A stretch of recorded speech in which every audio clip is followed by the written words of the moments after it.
Good Morning Football. My name is Kay Adams, and I'm here at NFL Films in this gorgeous, massive studio that is literally 20 times the size of my apartment in New York. Welcome on in. We've got quite a show for you on a game day. Thursday night action kicks off tonight. You can see it on NFL Network. I'm alongside Mike Robinson and Mike Garafolo and Bart Scott. Of course, 11 years of NFL experience joining the Good Morning Football Weekend crew. What's up, guys? This is cool. This is cool.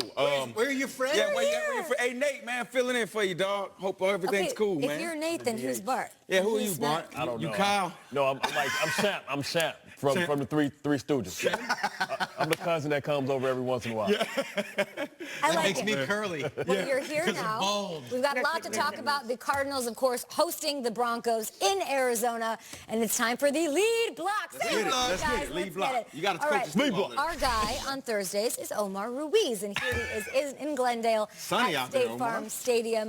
Nice and early as usual. Both teams have struggled to stop the run this season. That's one of the many things they have in common, as both squads trying to get a win here under the bright lights of Thursday Night Football. What are they each saying about how they're planning to change that tonight?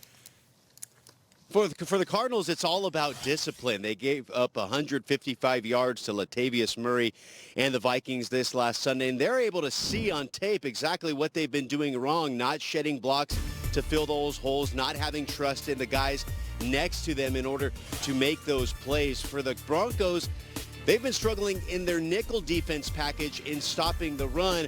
And Coach Vance Joseph saying it's more of an attitude. He says a lot of the times the players are in position to make the plays. They're simply not making the tackles. He said tackling is all about an attitude, a want to in those situations. He told our James Palmer earlier in the week, if they're in a back alley somewhere, you got to be able to make that tackle because you want to make that tackle. So an attitude adjustment certainly necessary for both of these teams to get that under control tonight. With a guy like David Johnson, obviously underwhelming to start the season, with both teams struggling to stop that run. Is that a weakness that they're going to try to exploit tonight, and how? Yeah, certainly David Johnson knows he's one of the bigger surprises in the NFL with his slow start. He said with the Broncos giving up 200 yards rushers the back-to-back games, he feels even more pressure to break out and produce this week. He said he's up for that challenge. He knows everybody's looking at him. He wants to be the guy to help uplift this offense. The Broncos saying similar, that they want to get the run game going against this Cardinals defense. Both teams preaching having more opportunities. For the Cardinals, it's converting on third down. They were 0 for 10 against the Vikings. If they can just extend their drives and get more running opportunities, obviously their production will be higher. For the Broncos, it's getting off to a faster start. They can't fall behind so quickly in games and have to pass to get back in it the rest of the matchup. So they're looking to take advantage of not falling behind and running the ball more effectively. And before I throw it back to you, Kay, just want to point out where we are. The Patrick Tillman statue is right behind us here. Of course, the former Cardinals star safety who signed up for the Army after 9/11 and of course, later died in combat. A beautiful tribute here out front of State Farm Stadium here. There's a fountain with his name. Always a great reminder here when we're in the desert of the sacrifices he made and the special man he was. So just want to take a little time this morning to pay tribute to him before we send it back to you in the studio there. Amazing insight, as always, and appreciate you pointing that out. A very special place and special memory there for all of the fans out there in Glendale. We'll get back to Omar Ruiz all throughout the show here, but we got to come back to NFL Films here at the breakfast table because I love what's going to happen tonight. You have two all-pros, right? You have Von Miller, you have David Johnson, both underperforming, both needing a win for their teams because, let's face it, it's lose or go home, after tonight with these records going into this season. So you have David Johnson, who doesn't have a 100-yard rush game, right, since week 11 of 2016. Von Miller, who's coming out and clapping all over the media. Which slump busts tonight? Well, I don't know who slump busts tonight. I don't even know how to say that, but I think I'm going to say the Denver Broncos come away with this win tonight. Why? Because when they have a dominant defensive front when they're motivated, right? When they're motivated, and Von Miller, and he seems motivated this week to go out there and make plays. This guy, he calls himself an assassin, right? Because it's not just that he gets after the quarterback. He takes the ball away from guys. He makes plays in the run game and in the passing game. The only thing with Vaughn, I need to see it every single play, not just on third down or not just when the game seems to be in a big-time situation. So when I look at these both teams, I trust the Denver Broncos defense a little bit more. Well, Batman needs the Justice League to come along with him because he can only do one thing. They're running at him. They're chipping him. They're putting the tight end off the ball. They're going to have to be disciplined, but also they're getting run on, and they're getting pushed off the ball. You know, Pecco and Wolf, these are two older guys. This is an older, aging defense, and they need a shot of youth, and that youth has to be Chubb. Chubb has to be that guy that brings the energy. On last week, yeah, and what you got to do when you're getting pushed off the ball, now you got to start stirring up the pocket. You got to try and get guys penetration because they're getting stuck on blocks. I mean, the Jets, that was just like, come on, man. Like, checking IDs all day. You're not 21. You got to get out the club. You got to get out the club. Crowell runs for 200 yards. Gurley, okay, I'll give him 200 yards. It's Todd Gurley. But Bilal Powell ran for almost 100. Yeah, so what reason do I have to believe that David Johnson can't go and do that same thing? Because Von Miller, you could say he stops the run a little bit. It's not the reason he's out there. He's out there to rush the pass. But he can set the edge. He'll play the run. Yeah, he'll put his nose in there. But I'm looking at how he's just addressing this whole demeanor of the defense. When he comes out the other day and he says, we're going to kick their, can I say it? I don't even know if I can say it. You can say ass? All right, you can kick their ass. That's what he said. It's a quote. Putting it in air quotes, okay? So it's not me saying it, it's Von saying it. That's his attempt to let the rest of the line. Could be his last attempt. No, I love how you're smirking. In case of emergency, break glass. Like, come on, guys, man, back me up on this one, man. I put myself out there. Sometimes because the respect that that team has for Von Miller, what he's meant to that organization, the outstanding player that he's been. He's the leader of that team. So they're going to try and rally with him. I just don't know if they're capable. They have a talented defense. I don't understand why they're this bad. You know, you think about they have two good guys in the middle. Pecco's, a Haloti Nada type of clone. He's a big, massive man that understands how to play the run. That grew up in that division, the AFC, where they had to learn how to stop the run because everybody's trying to run the ball that way. They have to try and get creative. It's all hands on deck. So if you can't get it with the front seven and they're running out of nickel, you got to get that safety to hang down and put it on the outside corner. Say, hey, listen, it's going to be tough sledding for you guys. I'm going to put on your back. You guys got to lock these guys outside because we need that extra man in the box. He's been running up the gut unsuccessfully. David Johnson all season, right? They're not getting into space like he needs to. I just feel like with this matchup, that's what he's going to do. That's something I wonder about, too, how healthy he is. And then when you're running the football and you're not seeing the passing game make any plays downfield, and you're back there and you're seeing a loaded box every single time you line up, it gets discouraging, right? It does, and it makes you sometimes not fight for those extra yards like you would have if your offense was rocking. So I think Josh Rosen, this offensive line, they have to do more in the passing game to kind of get some space in the run game. All right, so you bring up the offense. Let's talk offense for the Broncos. You've got Case Keenum there. What is his biggest problem, his biggest nightmare from last night, waking up today, dreaming about kickoff a couple hours from now in Arizona? Well, to me, I think the biggest issue with Case Keenum right now is, look, I think now we're starting to realize why Zimmer last year, Mike Zimmer with the Minnesota Vikings, didn't just come out and say he's our starter. He just had to earn it every single week. He has, 8 interceptions right now, only threw 7 last year. Yeah. He already has more this year than he had last year. And I think he played so well last year because the Minnesota Vikings didn't just give him the job. Each week he had to go out there and prove that he was supposed to be the starter for that football team. And it seems like with the Denver Broncos, he came in early, won the job. It was all his. Everybody was talking about, this is our guy.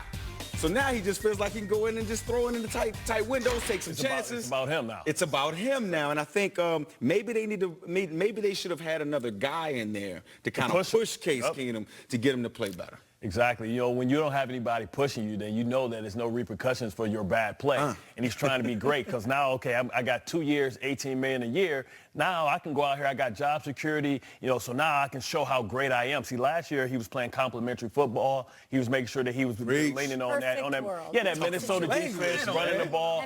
And now he's like, okay, now it's about me. Let me show everybody how great I am and I deserve the money. Let me see if I can extend this run that I'm on because he's been a career backup. And this is the first time a team said, hey, you're our guy. So now he's feeling empowered. So now he's trying to show everybody why he's been empowered. But he have to realize what got him here. What got him here is being efficient with the football, taking shots down the field. Not making mistakes. And then he has the running game to support that, to get the 8th man in the box. But now he believes a little bit in himself. He needs to go back to the drawing board and say, okay, I got to do what I did well last year. Now, Bart, I don't think it was on purpose. You know, I don't think he's consciously saying, oh, I'm just got to go out there and do this. I just think it's human nature. Well, right? That's what I'm sitting here. I was about to defend Case Keenum because I'm sitting here saying that's a little unfair. You're sitting here and you're saying from the outside he's getting paid. He's got a But we're just speaking about the truth of the matter. I understand that. But his confidence level up. It's not a conscious thing. It's not like he's sitting there saying, look at my fat wallet this year. I don't think it's like that. No, I don't think it's like that. He went from crushed cotton to cashmere. He's like, man, I'm good. It's like, it's time for me to ball. Show everybody how I ball. Them suit game got better, everything. What do you think, Garofalo? I'm looking at this game tonight, and I'm seeing him going up against the defense that, you know, Patrick Peterson, Chandler Jones, may be a little bit better because we've been focusing so much on the offensive side of the football. I'm looking at this defense. This defense has had to play more than any defense in the league this year. Time of possession for the Cardinals offensively is 24 minutes and 11 seconds this year. And is the lowest in the league by more than 2 minutes. Whoa. So this defense has had to pick up the slack there. Last year, the lowest time of possession for any team, 27 minutes and 9 seconds. So they're playing more than 3 minutes a game more than other teams. So on top of that, they've given up only 5.4 yards per play. That is 8th or 9th in the NFL. So it's been a good defense. They just had to be out there because this offense can't hold the ball, can't string some drives together, can't keep them off the field. Denver hasn't had a great time of possession either. So I think that this Arizona defense might prove to be a tougher challenge tonight for Denver than we think. I mean, I'm licking my Best chops. defenders in the league. Patrick Peterson, obviously, Von Miller on the other side. Much more, Bart, on this matchup. Coming up, I promise. She basically telling us to Week 7 by looking back to one of the biggest surprises of Week 6. Nobody saw the Cowboys. I mean, maybe they saw them beating the Jaguars, but 40-7, I didn't see that coming. Here are the two head coaches discussing what that game's going to mean for their teams. And let's start with the boys. Well, certainly what you want to do is you want to be able to run the ball and throw the ball effectively in all different ways every week, regardless of who you're playing. Now, based on what defenses play, you have to use different schemes to accomplish that. The mentality that we played with, the spirit that we played with, the physicalness, and certainly the execution in all phases is what you want to accomplish week in and week out, regardless of what the opponent is. Here, downplaying, I feel like a little bit, the significance of this particular win. Doug Marrone, though, took a bit of a different approach and a different tone about what it means for his squad. Take a listen. You know, sometimes, hey, you eat some and you go out there and you get your acting gear. Like I said before, you pull it up. I like it because it's challenging. What better than hitting adversity and coming back from it? Seeing who people are. You know, it happens all the time. I mean, it's happened my whole entire life. So for me, I like it. I don't want to be here. Make no mistake about it. Okay, but the one thing you don't have to worry about, the one question you're not going to get is, are you comfortable? There's no way anyone in this building should be comfortable. That's what I'm talking about. I'm just loving the sound bites coast to coast from the league this year. I'm talking. Can't trust a man that eat bologna sandwich voluntarily. You hate bologna Can't trust a man that does that. Yeah. So strong words from Marrone and Jason Garrett following that 33-point blowout. How do these two teams respond going forward? And let's start with the Cowboys. Well, when you look at the way that they ran the football last week, and people were, criticizing this offense about not being creative, right? They were a little bit more creative last week. I can say that. But Dak Prescott used his genetic abilities. I've been talking about that. He can run the football. Crazy. He can run the football, and that's how you open a defense up. Yeah, now you have to play true 11-on-11 football. I have to cover 53 1/3 horizontally and 110 yards vertically. That's what the new NFL offense is in the National Football League, and I'm just glad to see that the Dallas Cowboys kind of realized that last week. Now, Dak Prescott's going to have to understand he's going to be sore the next day now. He's going to be hit a little bit more. He's going to have to strain a little bit more. Some of that yogurt. That's some of that yogurt that he's advertising. So Linehan just woke up and said, yes, this is what we should do today? I don't know what's going on in that building, but what I will say is you can see that it was a concerted effort on film for Dak to run the football and for this offensive line to be dominant up front. She's on to something, because sometimes you take a step back and you realize, okay, what are our strengths? What do we need to play to? Sometimes you need those moments, and they have continued to say that they're sticking by Scott Linehan, whether it's upper management or whether it's Jason Garrett, and those were just words for a while. Jones then goes and says, Cam Newton, the way they use him and the way they, they... I mean, that's why you saw that was coded language. He said that years ago. He said that weeks ago. He said he needs to be more like Cam Newton and Jared Goff. What does Jared Goff do? He gets to the line early, and the coach is telling him and doing some of the thinking for him, saying, look, the safety's coming here. These are the 2 plays. 15 seconds. Okay, I got to go. See you later. Right? And what does Cam do? He uses his legs. He uses his ability, his athleticism. And I said it before, Dak has to realize who he is. I said this on this show a couple of weeks ago. He's in a contract year because he wasn't a first-round draft pick, so this is his contract year. He doesn't want to be known as a mobile quarterback. He wants to get paid like a pocket quarterback. So now he's trying to improve his arm off and show everybody, that he can make plays down the field with his arm. That's not really who he is. You think it's Dak consciously saying, look, let me show Listen. You're a former black quarterback. Yeah. What's the biggest knock or the biggest criticism you can say about a black African-American quarterback? That we can't throw out of the pocket and we can't think. My point. So now he's proven that he can beat you in the pocket like all the great quarterbacks. When you talk about, Aaron Rodgers, you talk about Drew Brees. This game about winning, though? But you got to win games. But listen, he's also trying to build his brand and get, the big contract and not get the Andy Dalton, we got an out contract. He's not trying to get the Blake Bortles so we can get out in 3 years. You think Dak is playing the business thing, but I don't know about that. You really do players play the business card? I know players play the business card, but I'm talking about Dak. It's a difference between $30 to $40 million. Yes. Would you play that one? Yeah, I would. Ask yourself. I play fullback, though, so, a little different funding for us. Yeah. What do you think, Mike? It's making you less effective, though. I mean, if that's the approach that you're taking, you're not playing to your strengths. You're not winning games. You're not. Yeah. You also, look, the running game isn't what it was 2 years ago. Right? We've talked about that. The offensive line ain't the same. Correct. Yeah. Without Travis Frederick, they're missing a couple of guys there. So the whole thing is different. So all this confidence that you're expressing. Zeke's still pretty high on that list. He is. Okay. but it's not the same. I mean, it's not. They're missing their future Hall of Fame tight end, which as the last minute, like the fact that we're still expecting him to have this brilliant year building upon what he had without the offensive line, losing Dez, losing Jason Witten last minute. That's tough. But even last year he struggled with those guys, right? Well, Dez because that's not what Dez wasn't Dez. But that's not what he is. Look how beautifully the Philadelphia Eagles use Foles with those RPOs, being able to freeze those linebackers. Yeah. What happens is when you're a mobile quarterback, you control the backside defensive end, so you're going to help the running game, and you're going to create cutback lanes for Zeke that's going to open up the running game even more, and then you take your shots down the field. At the end of the day, your numbers will be the same. You just got there a little different.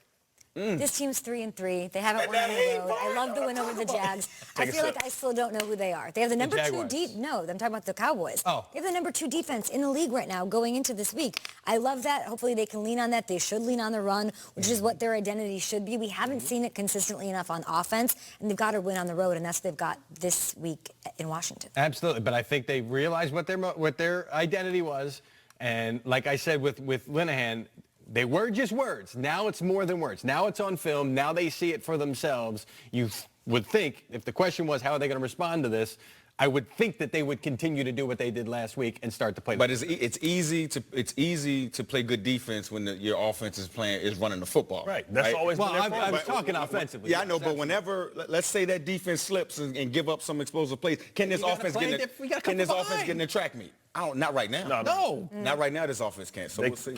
We'll talk more about the Jags. Take a sip. Side of things. I know you hate baloney. We'll talk Jags in a little bit.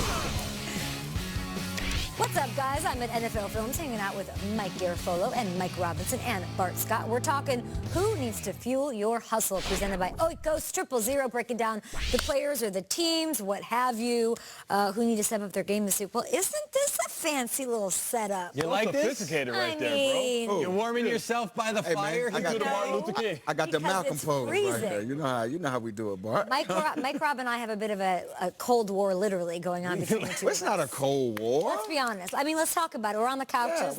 It is a cold because it's cold right now. You want it to Well, be it should be 30 cool. degrees The in warm here. front is I'm not begging yet. for like 71. Well, I know, but you're at our house today. When we come to your house, I sweat like crazy. Do you? So, That's true. yeah, That's I sweat like crazy. All So, right, so you got to be a little cold. All right, well, because we're at your house, you will go first and What's needs up? to fuel their hustle. It's got to be Joe Mixon, right? Look at how the New England Patriots beat the Kansas City Chiefs last week, right? They ran the you-know-what out of the football, and they controlled the time of possession. They controlled how many opportunities Patrick Mahomes and this high-powered offense has. Joe Mixon, 84 rushing yards a game this season. That's third in the National Football League. You got Giovanni Bernard. He's probably going to miss another game. Look, the Chiefs' defense has given up 9 rushing TDs this season. That's good for second most in the National Football League. And Joe Mixon is the engine behind this Cincinnati Bengals offense. They need to get him the ball as much as possible. And I also would love to see him get the ball in the passing game a little bit because, again, the guy's a tough guy to physically take down to the ground. I can't disagree with that. He needs to fuel his hustle. I think it's Khalil Mack. And yeah, I'm a Bears fan, and I know he's day-to-day with an ankle injury, but he's got to put this team on his back. He's going to show up. He's coming off of a rough game against the Dolphins. Mike Rob, I thought I was so cool on Twitter saying before when Osweiler got the nod that he was starting, and I said, Khalil Mack has sacked him 6 times in 2 career games, and he's going to have his way with him. Osweiler balled out. He didn't touch him. So South Beach is undefeated. Yes, it is. 2 tackles and 1 QB pressure, no sacks. The Bears got lit up by Osweiler. It's unbelievable. I still will say he's having a special season. 5 sacks, 4 forced fumbles, and a pick 6. Okay, we heard Bill Belichick. We'll get into the sound later if you haven't heard it out there watching, of Bill Belichick sort of laughing at the idea of comparing Khalil Mack to Lawrence Taylor. Well, I'll tell you this. I wouldn't compare them necessarily now either, but Lawrence Taylor had just 3.5 sacks at this point going into Week 7 in his season MVP season. That next game, though, that Week 7 game, he had 4 sacks in that game. So Khalil Mack needs to bring it to Tom Brady. We all know how to beat Tom Brady. You got to hit him, and you got to hit him early. Look what the Jags did. Yannick Ngakoue, a huge hit on Brady early in that game to set the tone. And I think that if he can do that, even though he has an ankle injury, he can ball out. I hope Khalil's watching, because damn it, that was a pep talk right there. Reinforcements. Fuel that hustle. Brady got reinforcements. Exactly. Get that ball out. All You right, know what I mean? who wants to go next? Mike G. I'll go next. All right, DNPs yesterday. That means did not practice for those at home. For the Jets, I know. Tremaine Johnson, cornerback, out. Buster Screen, cornerback, out. Marcus May, safety, out. Jamal Adams, I'm looking at you, my friend. You've been playing some really good football. I need even more this week for the New York Jets, because guess who's coming to town? Adam Thielen and the Minnesota Vikings with Kirk Cousins. Kirk Cousins been dropping dimes, bro. Hey, this is a revenge game, though. He turned down their money. He did turn down their money. I was getting it, man. You're all up. See, that's the problem. I knew when I picked the Jets topic. That's true. I got to get on it quickly.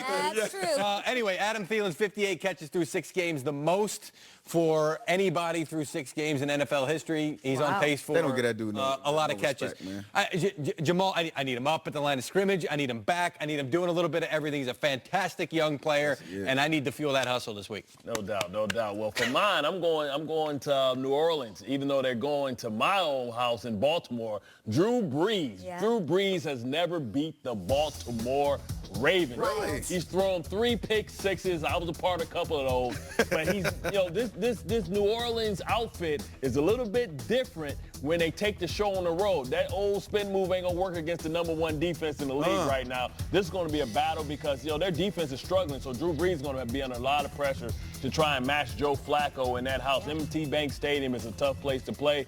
Drew Brees got to be better. Pick six, got to take care of the football. I can't wait to see if that #1 defense can slow down Alvin Kamara and see if they can get a dub. You were a part of a couple pick sixes or 1 pick six? Is that what you said? I saw it. I was on the. Oh yeah, you were this guy. Come on, this way, this way. No, I was hit stick. Yeah. Get up, Reggie Bush. I've been down before. Get up so I can knock you down again, sucker.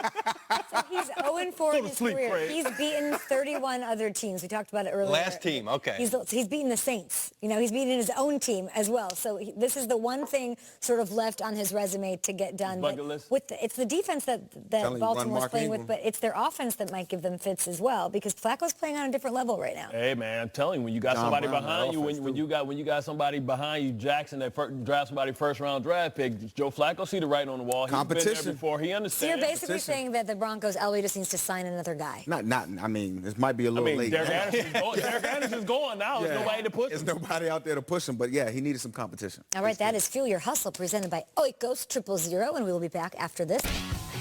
It's time once again to announce the NFL Way to Play recipient of the week. The NFL has created the Way to Play initiative in order to correct or to properly promote the correct playing technique. Each week, a panel of NFL legends will select a player who exemplified proper technique in an NFL game.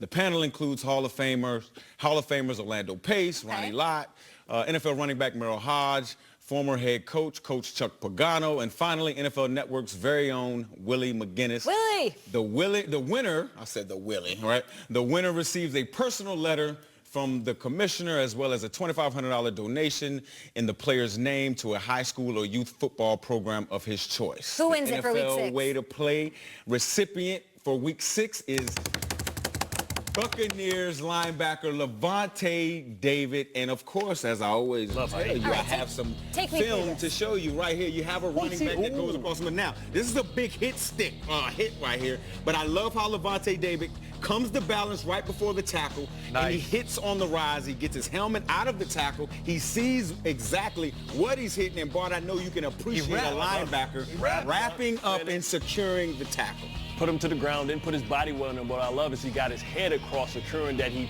have to run through his body, not his arm, securing the tackle. That's nice. Hit stick right there. What do you see so many times? Guy just puts his arm under his chin and throws the shoulder. No arms, no wrap, and just gives him one to secure the tackle. I like that one. That was good. Good job, right there. All start. There's plenty of room here if you guys want to do like a demonstration on like. If these guys can do it, if they do it with me, I'll be. I feel like that would be a great spot. That looks like soft wood. I still need some surgery. It was one. I don't even know if he remember. We played Baltimore in 2011. We're on the goal line. ISO. And we're talking the whole time before the play. He's talking to me during the play. They gonna be that easy, big boy. I hit him right, and then he was like, "No, they gonna be that type of game today." I'm finding that play before we're done here. You know, I've played one. Yeah, it was dope. It was dope. I ain't gonna even lie. It was fun to play against that dude. He got a heavy head, man. Yeah, because who won though? Who won that match? I mean, it was back and forth. Like I tripped a couple times, I fell a couple times, and you got to think when guys hit initially, it's like this. Yeah. You know what I mean? But we hit, and he was like, "Yeah, it ain't gonna be that type of game today." And we said respect to each other, and that was the game. So nobody won? It was dope. Man, look, I ain't chasing like I chased Reggie. I tried to chase Reggie. Yeah. Get over here, Reggie. He said, Ray, get your boy. He's crazy. I'm get you today, boy. So he put his hands up in there. He says, Ray, get your boy. He's crazy. Awesome stuff. Congratulations to Lavonte David. So he gets this award, and he gets $2,500 to donate in his name to any youth football organization or an organization of his choice. I can't wait to find out who the NFL Way to Play recipient is for this coming week. Let's talk NFC North. Let's talk Bears. It's a battle of a nonstop offense versus a star-studded defense on Sunday night. It is the Pats and the Bears in Chicago. Will Chicago be without a big member of their defense? Let's send it over to Stacey Dales for more. Good morning, Kay. Officially for the Bears during Wednesday's practice, pass rusher Khalil Mack was a no-go with the right ankle injury. He'll be day-to-day, as head coach Matt Nagy told us. As for this team as a whole, in their only 2 losses this season, they've given up substantial second-half leads. Those games, of course, Green Bay and Miami. And while the offenses come together over the past couple weeks, Mitch Trubisky, 9 TDs, only 1 pick. I asked the quarterback on Wednesday what the words killer instinct mean moving forward. I love those words, killer instincts, and that's where the great teams, great players, they develop that, and it's not something that has to be said. So we need that energy, we need that vibe when it comes down to you need a crucial play or a clutch play in the second half, fourth quarter. We got to have that mindset that we got to close out games. I think a lot of guys are hungry, and we're just eager for that next opportunity to prove ourselves, and not really to the outside, but just prove it to each other that that what we believe, what type of team we are, just a hungry team that wants to close out games and really be a dominant force. I asked Bears guard Kyle Long about what could be a marquee win against the Patriots on Sunday, and yes, he talked about their dominance through the years, but he also said About his team, it's our turn to go out there and do the little things. Be the team that people say, wow, the Bears, they are prepared and you don't want to have to go play them, especially at Soldier Field. Kay? Thanks so much, Stacey, and thanks to you on that report. So let's take a look here, guys, at the points allowed by the Bears by quarter this season. So obviously they're a little slow starters. Little slow starters. Slow starters, and they don't know how to finish the game. Yeah, they're not closing the game. That's pretty obvious back here Everything in between is at great, NFL though. Films. Before we talk about how they can get right and fix it and shake it off, even though they lost a game against Brock Osweiler after a bye, I want to go delve into this whole South Beach is undefeated thing. Yeah, let's do it. If you want to go there, let's go there. I just would like to know what you meant, because you're making me feel a little bit better as a Bears fan who saw my team fall to Brock Osweiler. Well, when a player goes to Miami, they have other plans and activities. It's a great city to go to. Hey, boy, don't put the whole code out there. Okay. Put the whole code out there. We're gonna have our phones gonna be going off here. There's distraction. That's the thing. It's distractions. The weather, you have to adjust to the weather. You got to drink Pedialyte and pickle juice. The weather and food. That's like last week when Mike Robb picked the Dolphins, and we said, why? He said, because of the heat. The heat. There's different kinds of heat. Different types of heat. See, I had to stay in the cold. You know what I'm saying? Well, we know. It's heat down there in Florida. And actually, I put it like this. I put it like this. When I was with the Seahawks, we went down there and played. One of our teammates didn't show up until the beginning of the second quarter. Think about it. What? Yeah. He did not show up to the stadium to the beginning. We didn't even know where he was. We thought he was hell of just a night. gone. So when you're getting the schedule and you're looking at who you're playing, are you like, Miami? I know people like this. I know guys that circle it. And they start making plans right there when they get the schedule. You know, let me make sure I got this house. They got the cars dropped off at the hotel. Ready to go. Gassed up, started. But we can't say that's what happened to Chicago. It was close. Yeah, I can't. We don't know. We don't know. Yeah, I don't know. But we do know that they maybe the naps that they took during the bye week weren't enough naps. Yeah, so how do they wake up now against the Patriots? Well, listen, you have to wake up against the Patriots because you know what the task is at hand. You know it's difficult. You know you're going against arguably the greatest quarterback of all time with the greatest head coach of all time. You know, really what they're going to have to do, and the plan every week is always to get to Tom Brady. But that team is getting stronger. Now he has reinforcements. Yeah, they look good. Now he has his weapons. Now that defense can be hidden because that defense can be exposed if you can get to him. You think about Cohen, you think about Taylor Gabriel being able to really. Those two guys right there. The gadget guys. You can circle that defense and you can really expose those outside linebackers, those inside linebackers of the Patriots. Well, there's something called PBS, and I'm not talking about public television. I'm talking about post-buy syndrome. PBS had a great program on there. You think you'd be well rested? Sometimes you're too rested. Listen, they were in a little groove. The atmosphere was great. We talked about how they were having parties in their locker room. Everything's here. And a lot of times as a coach, you don't want that break because you're feeling so good and you're playing so good that it resets a little bit. So much more on this. We got to get Mike Robb's take on speed is the way to kill the Patriots. Just saying, look at what happened last week. Yeah, we'll dig into that in a little bit. Films. Bart Scott is pretty nice. I never seen nothing like this. That's the weekend's home, Bart. We here every Saturday and Sunday, man. You know how we do it, Ginormous. I know how you do it, and I'm watching how you did it in 2011. I pulled up the film. I'm going to be breaking down some Seahawks Ravens from 2011. Little Mike Robb versus Bart Scott. That was probably my best special teams game of my life. To play that. Quite frankly. Michael Robinson, Mike Garafoli, you know them from Good Morning Football Weekend. What's up, Garafoli? Hey, how you doing? I was covering a Giants game at this point, but these two were pow. You know what I'm saying? I'd like to see that on the television. I'm going to break it. I'm going to pull some cuts for you, Kay. We're going to break it down, you and I. Do a libero. Of course, hit him with the libero. Better not do a libero. You can tweet the show at #GMFB. And where can they tweet for the Robinson Report? #Real Mike Robb Report. Tweet us at GMFB. Let's get it, man. I'm answering all your questions, not just about football, too. Literally everything. anything. Welcome to the Matrix. Welcome to the Matrix. Yes! All right, we've got to dig into this Thursday night game. It's time for the lead block. Lead block. Let's do it. Omar Ruiz is in Glendale. He is at State Farm Stadium just outside. The sun has not yet risen, but you have a smile on your face because we love football, and we're kicking off Week 7. We just heard Von Miller's comments from earlier in the week.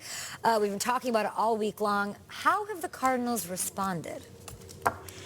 Well, most of the Cardinals I talked to had a good chuckle about it, but I want to put a little more context into Von Miller's comments. He was asked if he was irritated when he said those statements. He said, no, I'm not irritated. I'm just very confident. He said that when him and Bradley Chubb are playing well, nobody in the league can block them, especially not the Arizona Cardinals. Now, the Cardinals saying that Miller's just trying to fire up his own squad, and Coach Wilks saying that at 1-5, if the Cardinals are looking for any sort of outside motivation to get them going, they're in trouble. But Josh Rosen did tell me that whenever a Conor McGregor or a Jalen Ramsey and now a Von Miller talk trash, he loves it. Adds to the entertainment factor. Certainly fun for us to talk about ahead of this game tonight. No fun for them at 1-5, though, Omar. Tough way to start the season. How are they staying positive going into tonight? Well, it starts a lot with the leadership they have in the locker room, with Larry Fitzgerald and Patrick Peterson continuing to put their head down and work. There's a real belief here in Arizona that this is a good football team just playing poorly as opposed to a bad football team. And I spoke to Coach Wilks about how he's maintaining this ship here. And you remember, he comes from the Carolina Panthers coaching staff where Ron Rivera started his tenure there, 6-10, 7-9. He was very much on the hot seat. They turned it around, obviously have been perennial contenders ever since then. He keeps that in mind, keeps those experiences in mind when leading this team. They are 1-5, but they believe in the long-term vision for this team, the future success that they do believe is coming to hold that fort down. It's just a matter of time, so they're trying to stay positive here with the Cardinals, both in the locker room and in the coaching staff. Now, I heard a rumor here on the East Coast that you might be eating a gridiron burger tonight. Is that true? Well, we saw this a little bit in training camp, and here it is in the season, this 7-pound burger, almost 2 pounds of beef, almost a pound of fries. It's like a Primanti Brothers sandwich on steroids, 20 slices of cheese. They even have hot dogs and chicken tenders. And Kay, I have this thing called the Season 15. Lack of working out during the season, eating on the road so much. It's like your freshman 15 in college putting on that extra weight. There's no way I can put on half of that in one setting with this 7-pound sandwich. I might try it a little bit. But I'm not going to take that 1-hour challenge to try to get, not with that attitude, certainly not. But it is not worth the Cardinals jersey and getting my name up on the stadium scoreboard there. I disagree. I think you should try to do it. You do think it's worth it? I'll send you pictures later, Kay. I'll have it out in front of me. That's a promise. Yeah. And then we'll let you know how the challenge itself goes. Maybe I can have some help with our crew here. Has anybody completed the challenge? That's what I need to know. I need a deep dive on the person who will be next week's underappreciated storyline for me that finished that. Food. There you go. That's the underappreciated storyline coming tonight at a stadium near you. Great stuff from you, Omar Ruiz. We'll talk to you. And to me, it all comes down to what is David Johnson going to do. I picked him. I don't think you know this. I picked him as my MVP in the offseason this year. Did you? Why? So you need a little hitch in that giddy up at this point. Coming off a wrist injury, not a leg injury. I mean, I feel you. Well, he was talking about 1,000 rushing, 1,000 receiving. Thank you for that. Let's roll the tape. Roll the tape. Look, first off, my personal thing is just to play every game. And then after that, my goal is still 1,000 rushing, 1,000 receiving. And really just helping the team out as much as I can. And then they signed super talented. But Sam Bradford, I mean, whoopsies.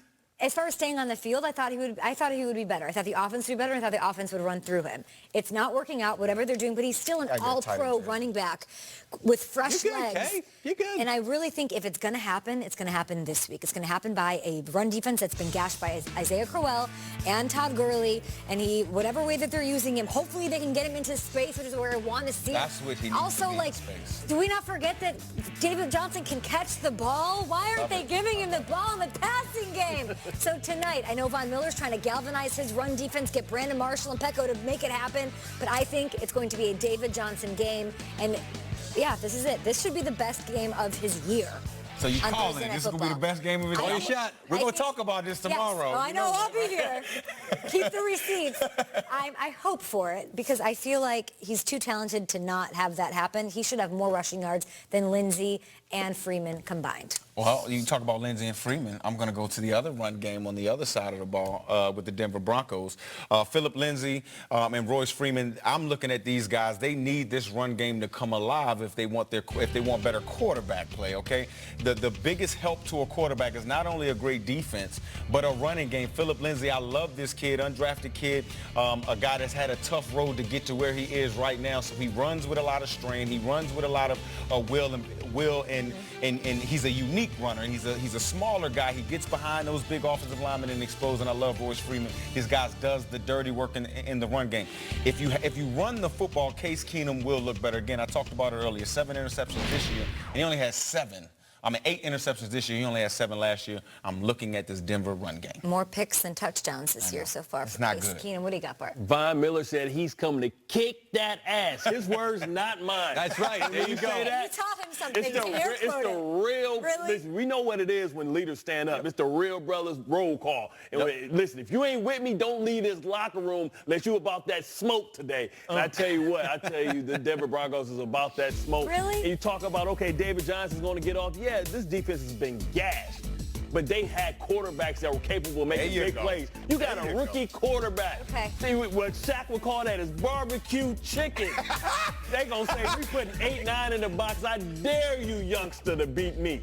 I'm not worried about Larry Fitzgerald. Great player, but he's hasn't scored a touchdown. Right. Hasn't had 40 yards since week 1. Exactly. So that means heavy boxes. That means getting this kid in 3rd and long, and then Von Miller's gonna eat. First 2 games, 4 sacks, 2 forced fumbles. Woo! About that life. I don't know what kind of glass he's gonna wear. He might come with the Eric Dickerson goggles today. Take it back. Give me one of them old school butt kicking. That would be a sight. That would get me going. I'm taking a 20 before I start mine. I said, we talked about that burger, who finished the burger. Yeah. I said Chet Steadman finished it. As soon as it came out of my mouth, I went, wait, no, that's not right. Chet Steadman was Rookie of the Year. It was Gary Busey.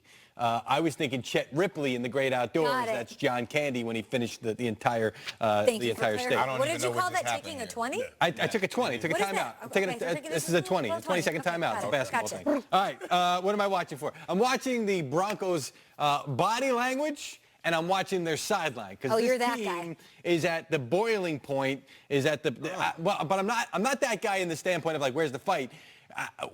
They're just at the point now where I'm starting to sense that frustration. Von Miller and what he said the other day kicked their ass. And then I was told that Bradley Roby and Chris Harris, told by a source that these two were at it the other night.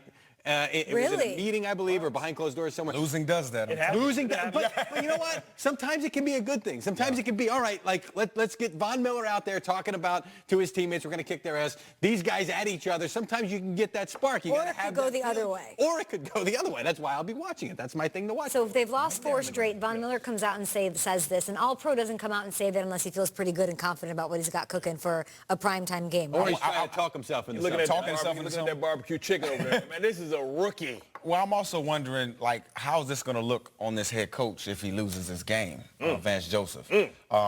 I mean, walk in the mile. That's what I'm saying. I hate to say it, right?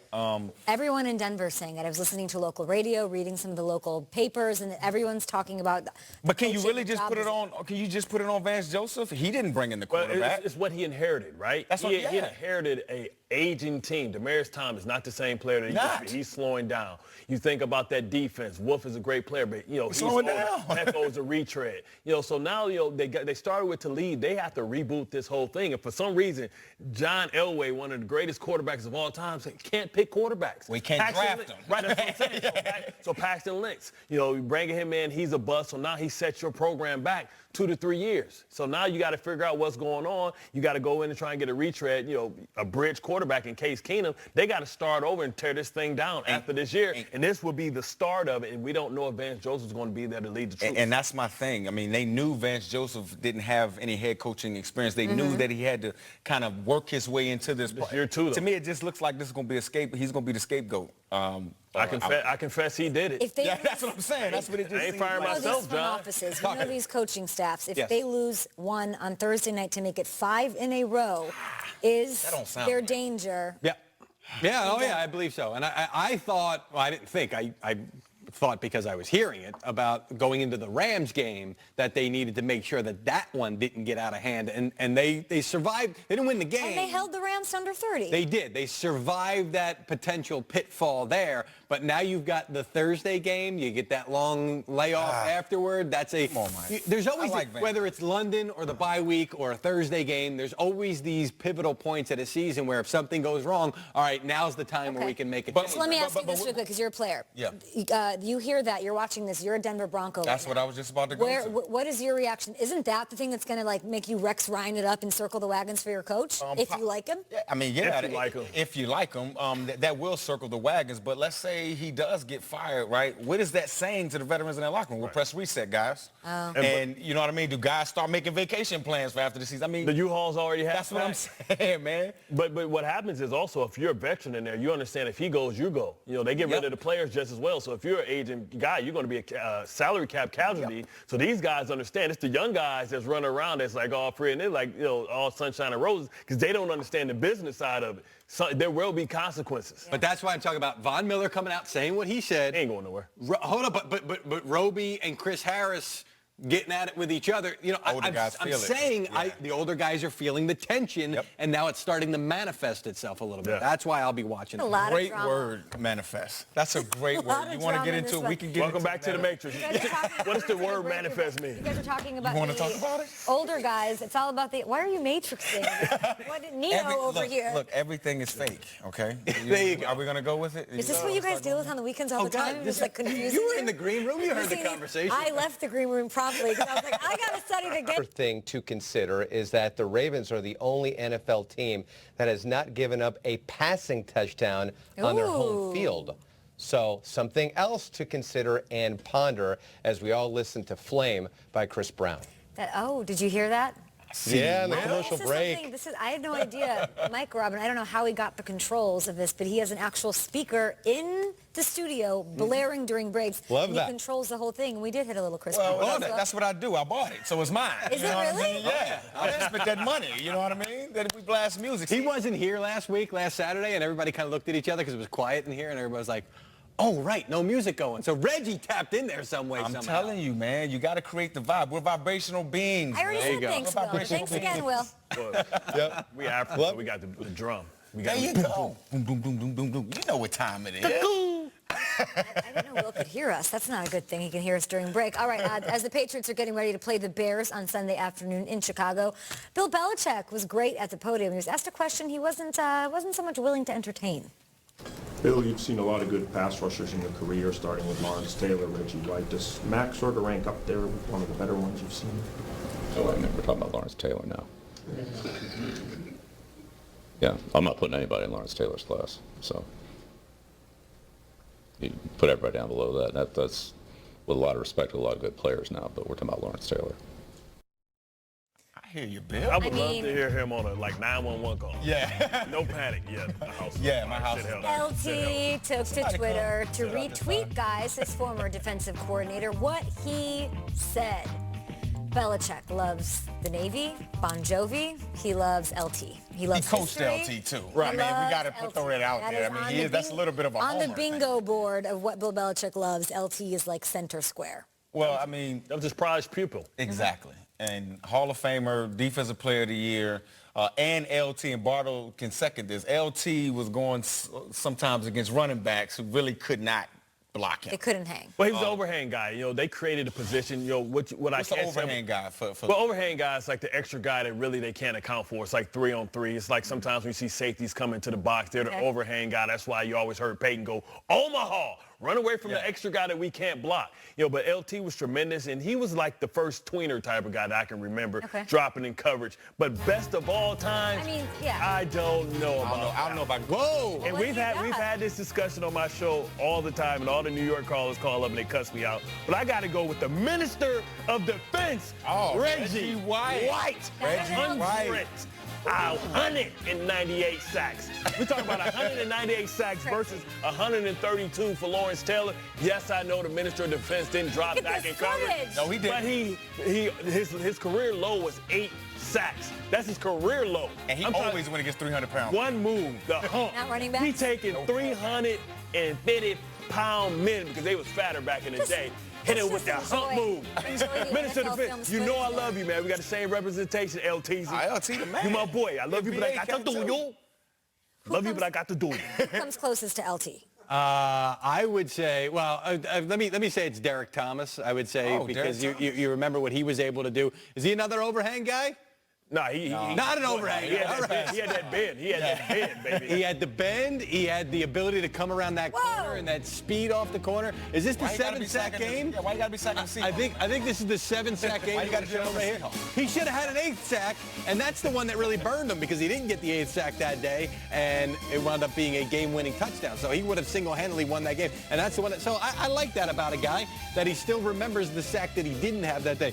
I just find this whole thing funny because when Justin Tuck retired, the longtime Giants defensive end who played with the Raiders, played with Khalil Mack, I remember him saying to me that this guy's about to bump out. He said he compared Mack to LT and Derek Thomas, and the quote he told me was, "I know who I'm comparing him to. Trust me, I get it. I know." So Justin Tuck disagrees with Bill Belichick because he does believe that Khalil Mack's in this category. I tend to agree with Bart. I think Reggie White was the best pass rusher ever, but to say that there's a current player that's like LT, I don't think there is. Guys were just made a little different back then. Right. This player is a little bit different mentally. You know what I mean? He was evolution. Yes. That's what he was. He was the game evolving. Right. They had to develop schemes to learn how to block him. So he innovated the game. You know, he was the guy that evolved the position and created his own position because of his unique talent, being like one of these size speed guys. So modern day, if I were to submit J.J. Watt, who has 7 sacks, tied for the lead, and has won 3 Defensive Player of the Year awards, the same amount as LT. I'll go Jason Taylor. That's crazy to you. I'll go Jason Taylor. It's not. Is it crazy? It's not crazy. It's just it's tough to compare. Two different kinds of games. And here's how it works. We have a full slate of action for Week 7. It kicks off tonight. Of course, don't forget Broncos to say go either. And Cardinals. That's a problem. That's the issue. Part of the rules? Okay. Here's the first question. Mike Robb, you're going to kick it off here. What's up? Because we're guests. In your house, the Texans trail the Jaguars by 4 with 2 minutes to play. They're in the red zone. Okay. Who wins the battle? Houston's red zone offense or Jacksonville's defense? Go! I have to say the Jacksonville Jaguars red zone defense. Why? The Houston Texans have had a litany of problems in the red zone. They can't block anybody in the red zone. The windows, the passing windows get tighter in the red zone, and they can't run the football. Lamar Miller, we need to see more of you running the football. Bill O'Brien, just turn around, hand the football off, and when you can't run it, the play action will open up passing down the football field. So in the red zone, you got to get your red zone offense better. So I got to go with the Jacksonville Jaguars. Jalen Ramsey is a goon. DeAndre Hopkins is a goo goblin. What's a goon to a goblin? Oh, okay. And the Texans will take it in the red zone. Okay. I love Hopkins. I think because they struggle, they're going to figure it out. They have the personnel. They have speed all over the field. I think they have to quit trying to be, so one-dimensional and throwing up fades and stuff like that and start going to the screen game. Because when you have an over-aggressive defense, how do you slow them down? Screen them to death. Goon to a goblin. Hey, man, if I coach, man, you going to be my DC. I'm telling you, I'm telling you, I'm in New Jersey blitzing the hell out of little kids. I'm going to go right with now as we speak. I'm a big fan of DeAndre Hopkins and Jalen Ramsey. I don't think y'all heard him say I didn't hear it. I don't want to hear it.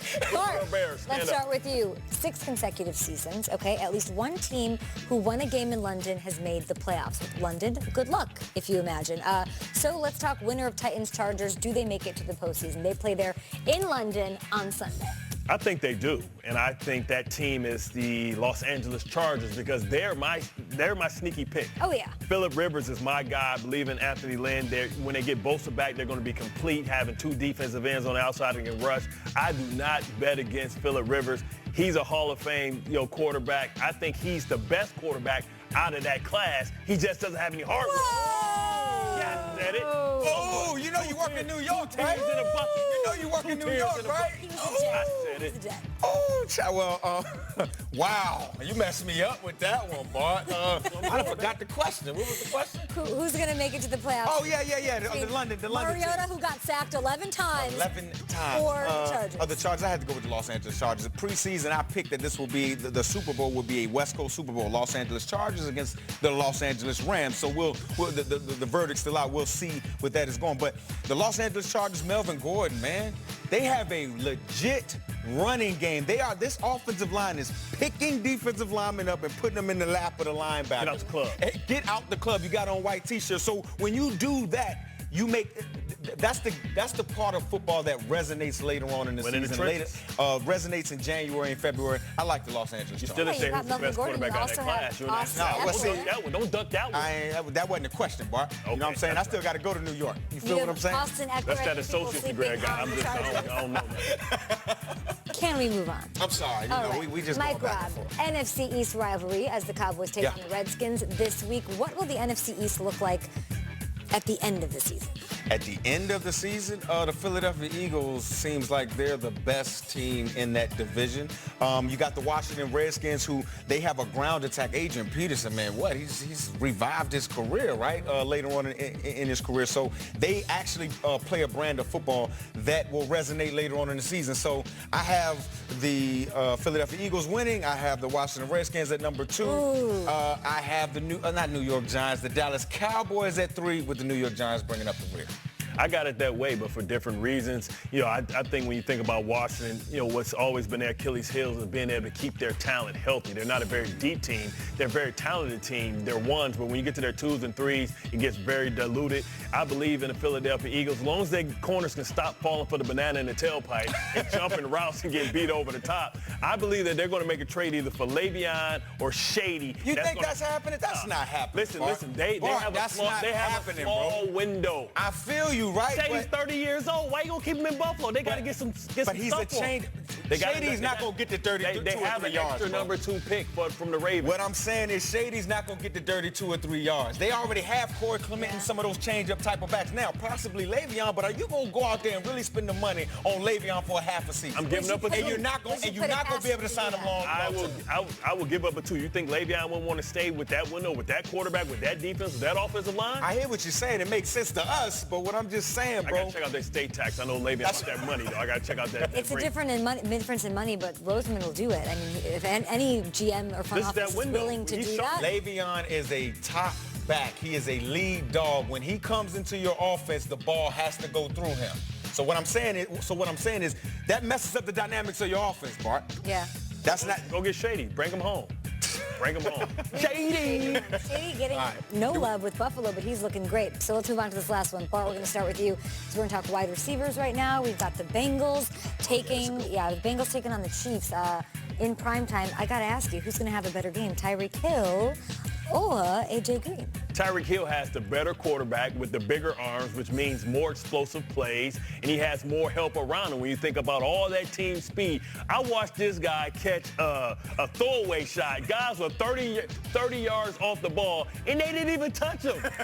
McCourty was like, yo, I ain't never been on the field with nobody this fast. He like a joystick. He got the X button. He like Bo Jackson on Tecmo Bowl 1. Yeah. Pressing the B all the time. You can pick the play, you still can't stop him. I think Tyreek Hill also. I mean, you agree? How good? 14 touchdowns of 50-plus yards since entering the National Football League. That far blows out everybody in the National Football League. And not only is he fast, he can go up and get the football, but he's a tough tackle. When he gets to you and you have to break down and physically take this guy down, it's almost impossible. I look at him as Percy Harvin 2.0. Wow. Look at the neck. Look at the neck. Look at the neck. Look like a little rock waller. Do you think, that neck, man. At what point do you think the collective national media will consider Tyreek Hill in that elite upper class, like A.J. Green, DeAndre Hopkins, Odell? Well, again, is he there in your opinion? Yeah, because you have to understand, offenses are evolving. It's not traditional, just a big guy on the outside, and we're just going to throw it outside now. Yeah. Now they're moving these guys around. Do you see the motions Tyreek Hill does? Yeah. He's motioning, running this way, running that way. He runs 70 yards before the play. He kills you in the kicking game, too. 10 years ago, who would you have picked, A.J. or Tyreek? 10 years ago, it would have been A.J. Green. But the offenses are evolving. There's a new NFL. You better watch out. I love that. All right, great job, guys. And go, I only said go once. Oops, that's my fault. It's a must-win for both teams in the desert. We cannot wait to kick off Week 7 with Thursday Night Football. You can catch it here on NFL Network. Mike G, Mike Robb, Bart Scott, Kay Adams. We're here at NFL Films and on the field tonight. Two of maybe the best players at their position, right? You got Von Miller, you've got Patrick Peterson, two consummate pros. They're veterans. They were drafted in the same class back in 2011. Von Miller second, Patrick Peterson in the top 5. Miller has seen 6 Pro Bowls, and the only person to go to more Pro Bowls is Patrick Peterson. Well done, Von Miller. Really? Yeah, he has said they're was in the prompt. going to kick ass tonight. Sorry, did I have to do that? Yeah, you got to do that. You got to do I'm that. sorry. So the bosses know that Which it's not of coming. these guys will have a bigger impact on tonight's game? Is it Miller or is it Peterson? Ooh, who wants to go first? Yeah, go ahead, Bart. I go first. I think it's going to be Von Miller because whenever you're a pass rusher, you can affect almost every play. Yeah, they can try and take you out by chipping you and things like that, but Von Miller's been there, done that. He knows how to chip the chipper. When you chip him, he spins back inside and still is able to be productive. You know, you can always formation a corner out the game, right? Yeah. You can always attack the opposite side. You can always, put the receiver in the backfield. You can always, use your guy to run off. You can't get away from an elite pass rusher and a guy that can also play the run at the same time, but you can always get him open with line stunts and things of that sort. Well, Bart, I think just the nature of the position would have you say Von Miller, right? Defensive backs, they don't necessarily always like to tackle. Patrick Peterson's a guy that will. He's a willing tackler, but they're not out there to tackle. They're out there to cover people and make sure no explosives go over the top. So for that, just the nature of the position, I have to go with Von Miller, especially after what he said this week. He has to go out there and back that up right now because he's going to have a big spotlight on him. Everybody's going to be watching to see what he's going to do. And I do think that he looks over at the other sideline sometimes to see Chandler Jones getting sacks and things like that. And I think he's going to want to compete against him this. I'm going to have a tough time selling Patrick. Yeah, go ahead. I can't wait to hear this. I'm actually with you on this. You are with me I on am this. with you. Okay, tell me why. Tell me why. I think that More hard to convince you. in order for the Cardinals to win, they got to keep doing what other defenses have done against Case Keenum, who has more interceptions than anyone in the National Football League, more than he has touchdowns. Patrick Peterson's going to have to make a play, and we know he's capable of it. A game-changing play. He hasn't had a pick six since 2014. That could happen to him. And he'll get up in your face. He'll disrupt the timing, and the timing has been off for this Broncos passing game. Remember that game against the Kansas City Chiefs? They had that open play with Demaryius Thomas up the sideline. That was all a timing thing. That was disrupted from the start of that play, in large part because Thomas quit on that play. That's what I was about to say. If he can disrupt the timing, in addition to guys quitting on that throws everything off. Yeah. That's been a major problem for this Broncos passing game this year. The quarterback just doesn't have to throw the ball Patrick Peterson's way, and you leave it right out. Who's he going to take away? Yeah, who's he going to take away? Emmanuel Sanders and Demaryius Thomas. They have options over there. Oh, and then Cortland Sutton and the other guys. Hang on, hold on. The thing with the Broncos. I'm tallying the points. Kay, we won. Yeah, there we go. They're making so many mistakes on the Broncos, and we're talking about why was Case Keenum so great last year and the success he had. They played mistake-free football. That was part of that winning recipe. Him having all those interceptions, that penalty for Emmanuel Sanders last week, all of that adds up to L. Welcome back to Good Morning Football. It is time for another edition of Shreddy or Not, where we take a look at some recent fantasy trends and decide which ones are going to continue, which ones are going into the shredder. And every week, we like to give our shredder a name, a face, just an identity, really, on Good Morning Football. Since this is my first time doing this segment with you guys at NFL Films, I thought it might be a good idea for you guys to get familiar. Study some tape. With Shreddy. Right. And here's some tape, the All-22 on Shreddy. Hey! We have to reveal the Shreddy of the day. Our first Shreddy. It's an honor for me, okay? Here we go. Do you know who's on it? I don't know. Here's the shredder. And who is the Shreddy? Mr. Shred. Mr. Shred! Fucking horse! Who do we got here? Let me see. Oh, Shreddy Krueger? Oh! Shreddy Holmes! Got it. All right. This is my shredder. Oh, is that Shreddy Murphy? It's, you're here, Shreddy Murphy. Come on. Thanks, Nate. And I'd like to introduce you guys to Shred Hockey League. Yeah! What's up, Shredrick? Shred. You look shredded. It's perfect. And in honor of Good Morning Football Weekend, I'd like to introduce you guys to Shredgy Bush. There he is. Shredgy Bush making his way to the table. I mean, Bart, look at these teeth. Look at these teeth on these two. Unbelievable. Diddy teeth right Just him and Tiger Woods in the most beautiful photo I've ever seen. He got nice teeth. He got nice traps going on there. It's unbelievable. All right, do you guys know Reggie Bush likes to go? It's low body fat in there. I know. You didn't know that? I know. So if you guys have anything to put in the shredder, here I am. Okay. What do you got? Am I up first? What do I got here? Jameis Winston will be a top 5 quarterback again in Week 7 versus the Browns. So he was the highest scoring fantasy quarterback last week, but it was up against the Falcons. Yeah, but he had to throw a ton, and he didn't even use Mike Evans, which was sort of wild. He's back. That offense has a lot of weapons, but I don't love their matchup against the Browns, who are, I feel like, sneaky feisty, or at least not allowing huge numbers. Eat it up, Reggie. Top 10 I'm toughest sorry, Reggie. to the quarterback spot. Listen, I know you've got guys on bye. You can't play Russell Wilson this week, so So if you have Jameis, obviously get him going, but I just feel like I wouldn't expect a huge top 5 day from him. So I got to shred you. Sorry, Jameis. There you go. Do you guys disagree? Get him, Shredgy. I don't really, I don't disagree at all. Against the Browns? I'm just looking at the You're mesmerized, bro. It's Shredgy. Okay, am I up next? Yeah. All right, Tevin Coleman outscores Kerryon Johnson in Week 7. Now, we were talking fantasy points, correct? Yes. Yeah. I mean, Devonta Freeman's not there, but how about this guy, Ito Smith? He's like a clone of Devonta Freeman. He's taken a lot of the workload away, and of course in the red zone. Do you guys? And Kerryon Johnson has been awesome. Do you guys have any takes on this before we decide whether or not to shred it? I love Kerryon Johnson. Yeah. I liked him coming out in the draft.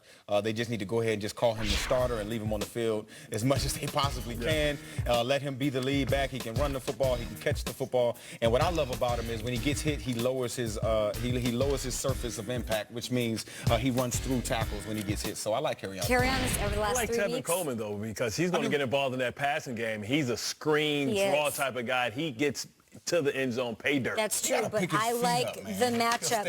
The Giants have only allowed 60 yards to 2 guys, and their names guys were Zeke Elliott and Alvin Kamara. Giants defense really actually tough against the run. So I'm going to say Kerryon Johnson's going to have a better day because he's been better over the past 2 weeks. This is a good entry point. Somebody in our league traded Kerryon for Lamar Miller. We didn't like that trade. We're trying to vote against it. Okay, go ahead. So I'm going to put that Kerryon for Lamar Miller.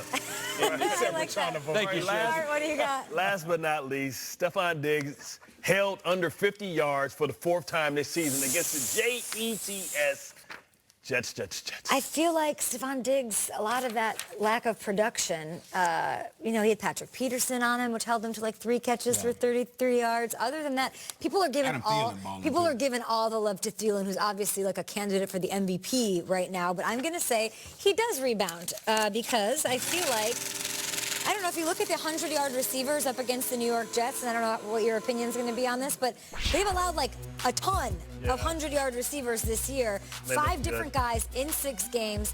I think we see the good Diggs. Yeah, I can see that. The big number Diggs. I can see that. They're going to use all their energy to try and slow down Thielen. 100 yards every game this season. Tremaine Johnson, Buster Screen, Marcus Mayer on the injury report. That can't be good. Yeah. Not only on the report, not even practicing, so that's not a good sign. Yeah, they're out. All right, I have one for you guys. Nate's long jump is more impressive than Marquise Goodwin's long jump. Let's take a look at the tape. You guys have to decide. Give me it. All right, so this is Nate doing the long jump versus Marquise Goodwin. Oh, wow. I mean, Nate's is pretty impressive. Nate's was pretty impressive. I didn't expect that right there. That's dope. I tell you what, Nate. Now, he took that seriously. Wait. Let me see it one more time. He did, okay. Because Goodwin had the legs going midair. Nate's in Bugle Boy jeans. Yeah. You know what I'm saying? Behind the curtain, he practiced. He did practice twice. Or Am I shredding Doctors this? one. I don't know which one it is. Is Nate's impressive or no? No, we got to shred that. Shredgy, eat it up. I just want to see it shredded. All right, we'll be back. No love for Bugle Boy? That's how he feels, Bart Scott. That is how he feels. A big game for the Broncos tonight, looking to break and end a 4-game losing streak. We're here on Good Morning Football at NFL Films on a Thursday morning, counting down to kickoff to Week 7. Broncos, Cardinals in the desert. Mike Garafolo, Mike Robinson of the GMFB Weekend, kicking it. Thanks, guys, for welcoming me into your digs. You the best. Anytime. It's not like you don't have the room here. Yes, plenty of space. You guys are short on space. We haven't got really a little elbow space. Unbelievable. We haven't really explored the space of this. We hit the couches over there. We're maybe going to light the fire this weekend, supposedly. It's not cold enough. It's not fully operational. They say that it is, but I've never seen it. No, it is. It's operational. Just don't have any windows, so don't put your hand in there. You'll get burnt. Well, how do you make s'mores if there's windows? That's all I wanted. Where's it being exhausted to? Why are you asking? Why is that your question? Don't even talk about that. Let's just keep it moving. Bart Scott here. Love that you're joining us on the show, talking all things NFL, talking Week 7 slate of action. But let's start with Omar Ruiz and the lead block. Come on, Mike Robb. Lead block. Let's go. Let's bring in Omar Ruiz. He's in Glendale, smiling as it looks like the sun is finally out there. I think we got to put a light on him. At State Farm Stadium. So, Omar, both teams are struggling to start the season. Both teams also struggling with injuries. What's the latest? Well, I think the struggles of both of these teams can be attributed to a banged-up offensive line. No different tonight for the Cardinals starting guard Mike Iupati won't play with a back injury. Fellow starting guard Justin Pugh has a broken hand.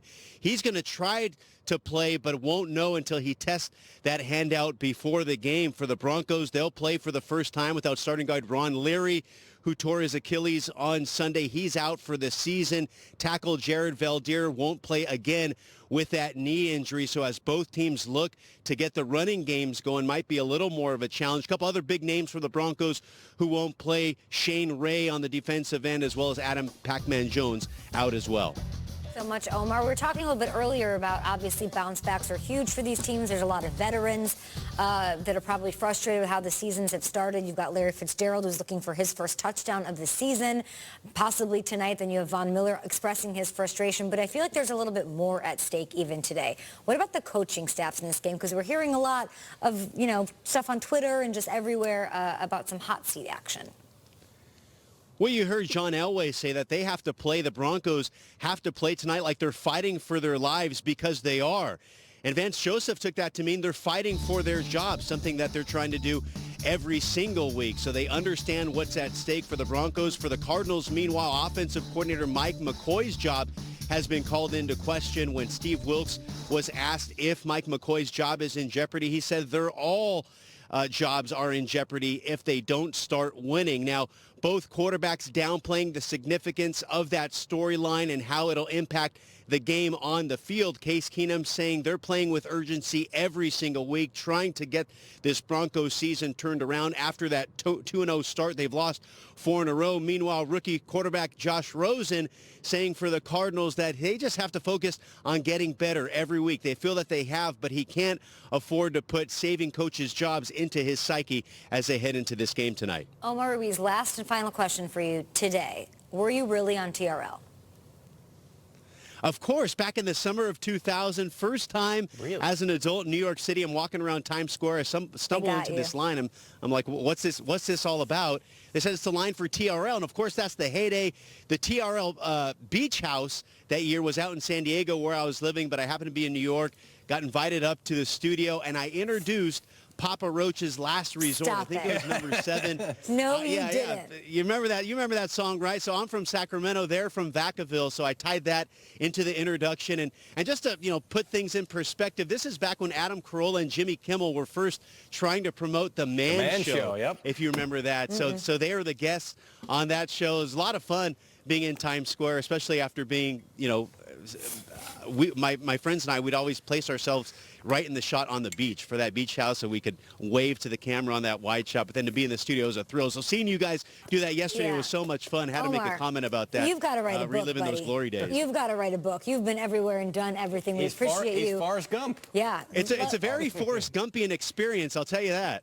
All right, we love having you. You're live in Glendale, bringing us the goods ahead of Thursday Night Football primetime. It's Throwdown Thursday. I'm going to pitch you guys 2 things, 2 guys squaring off, 2 teams, 2 situations, and you guys tell me who wins. All right, number 1. I just want to talk straight up quarterbacks. Let's just start there. You've got Case Keenum on one side, a rookie first-rounder, Josh Rosen, on the other. Who should we expect more from? Maybe who has higher expectations? Round 1, fight. Well, I guess I'll take this one first. I mean, you got to have more expectations to the guy you paid, Case Keenum. Agree. You brought him in there to be better than what you had last year, and you're still turning the ball over at an alarming rate. Run the football, and you'll get a better Case Keenum. Play better defense, you'll get a better Case Keenum. So far, I'll let I go Case Keenum. Talk about Keenum and expectations. I mentioned this. I talked to people in Denver. They said when they signed him, it wasn't like, oh, we hope to get the Case Keenum from Minnesota. They were hoping he would be even better. But at this point, they'll take the Case Keenum that was in Minnesota last year. But he led the team to the NFC Championship last year, so the expectations for him going into this and being paid, though Josh Rosen is a first-rounder. But that team was dominated by defense. Did he lead the team, or did he just not mess it up? There you go. That's what it is. It's a big difference. And I think, Rosen, it's going to be expected for Rosen. I'm going to go the opposite way. I'm going to go with Rosen because, he was the guy that we all anticipated was the most pro-ready. Yeah. He has the big arm. He has Larry Fitzgerald. He has some weapons on the outside. They want to see some big plays from him. They want to see him take control of this offense. He's talking big. He's talked big coming into this league. He talked about his position, where he was drafted at. I want to see him do what these other starting young quarterbacks has done, and that's ignite their teams. I want to see him do what Baker Mayfield did for Cleveland. I want him to see him do what Sam Darnold did for the Jets. I want to see him open this offense up and give that franchise hope and save those guys' jobs. There's higher expectations and a bigger need for Case Keenum, but I'm so excited to see what Rosen can do, because in this game we're talking a lot about the veterans and how they're seeing things in the locker room and the dysfunct going on, but there's so many fun rookies in this one. Christian Kirk, Bradley Chubb. Christian Kirk, I love He's Christian amazing. Kirk. He's the leading receiver on the Arizona Cardinals right now. Then you've got Josh Rosen, of course. You've got Cortland Sutton. You've got Lindsey out there running, an undrafted kid. You got to love those rookies in this game as well. All right, next up, Bengals visiting the Chiefs. That is a Sunday night football game, matchup of the two amazing wide receivers, or a bunch of them really, guys. Would you build your team around A.J. Green or Tyreek Hill? Mike Garafolo, you didn't get to chime in on this during Go Route.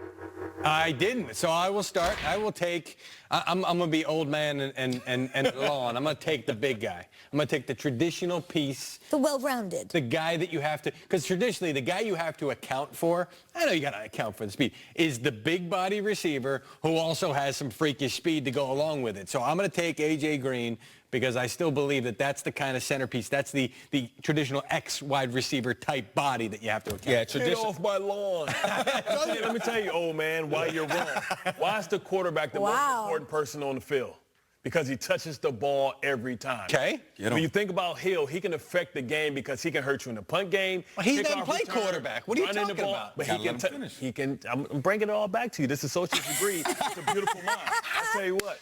Because he can affect the game by kickoffs, punt returns, reverses, and he can catch the ball. So he can hurt you in more ways than A.J. Green can. That's why he's the more important piece, because he can give you more touches. Yeah, I mean, we've seen Tyreek Hill line up at running back and get a handoff. You're never going to see A.J. Green line up in the back and get a handoff. And I get what you're saying, right? Like, traditionally speaking, you line this guy up opposite a 3-by-1 formation, A.J. Green, by himself, and the quarterback can see, oh, they're putting two guys over there, so let me work here. That's traditionally speaking, but offenses are changing so much. I mean, Kansas City puts Tyreek Hill as the third receiver, the inside guy on a 3-by-1, and run him like horizontally and like vertically. Speedo, yeah. Run him like on an angle across the field. How do you guard that? That was he's. You tell me, because you watch more film than I do. I peek at it. You're glued to it. He looks like he's being used as more of a complete receiver this year than he has last year as far as schematically. No, he is. He's running, deep digs. He's running hits. I mean, he's running the route tree as opposed to doing just So I'd feel better about my argument last year than this year. I don't. Okay, good. I'm with you with call me Grandma K, Bart Scott, because I'm right there with you. Just going, yes, get off my lawn. Keep that music down. A commercial break, Mike Robb. Because Tyreek Hill, it's just, I'm surprised that two NFL veterans are telling me that this young kid coming in is all of a sudden better than a receiver who's played in this National Football League with not the best quarterback play or the best offensive line or the best whatever for 7 years. And out of those 7 years has hit 1,000 yards. And in the 1 year he didn't, he was injured. He got that paper he's showing. What'd that say? Tyreek Hill has 14 touchdowns of 50 or more. He also has 3 games this year where he's held under 70 yards. Wow! This is not the shredder. You can keep that. Where's the shredder? So disrespectful. I had notes on here. I'm into size. I am into red zone ability, which Tyreek Hill has, but so does A.J. Green, and he's done it for 7 seasons in and out, and more than anything, I'm into consistency, and that's something Tyreek Hill's never proven to us. The question was, what do you build around? It's tougher to build around. A complete receiver is what I don't want to say it. I'm going to say it because it's going to come off. I don't want to call him a complimentary piece because he's just such a. He's not. See what I mean? He's not a complimentary piece. Well, see, because he's playing really well and they're being used differently. But if you're going to build around, give me the X guy. He's not Ted Ginn Jr. He's not a one-trick pony. No, he's not. Well, I tell you this. If I'm an Andy Reid team, I build around a Tyreek Hill. If I'm a different play caller, I build around a bigger receiver. Okay. Tyreek Hill is perfect for the new age offense that's dominating our league right now. And I always say, Jesus, you hear me? Look what won the Super Bowl last year. In youth football and in high school, that particular offense has been happening for the last 25 years. So it's finally made it to the National Football League, and that's why guys like Tyreek Hill will continue to be dominant in this league. Times are changing. Your opinion. We're going to call it a draw. I got nothing. I got nothing for the next I know portion. she don't rip. She don't rip everything. I got nothing. Come at me, bro. 20. This one's in your wheelhouse. You don't need notes for this Listen, one. Bart, the last time we saw Drew Brees, he was breaking records on the field. Things figured to be a little bit tougher this week in Baltimore. You alluded to this earlier. Who has a better shot at getting another Super Bowl ring? Drew Brees, Joe Flacco?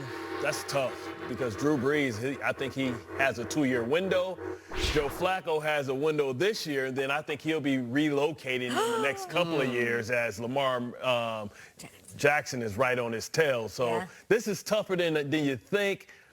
I'm going to go with Flacco just because of the youth, and he has a big arm, and eventually he'll find another organization to go to in a couple of years where he can have another shot at Super Bowl. Well, guys, is it my turn? It's your turn. It's my turn. I'm going to go with Drew Brees, Bart. I do think his window's smaller, obviously. He's like 80 years old. He is, right?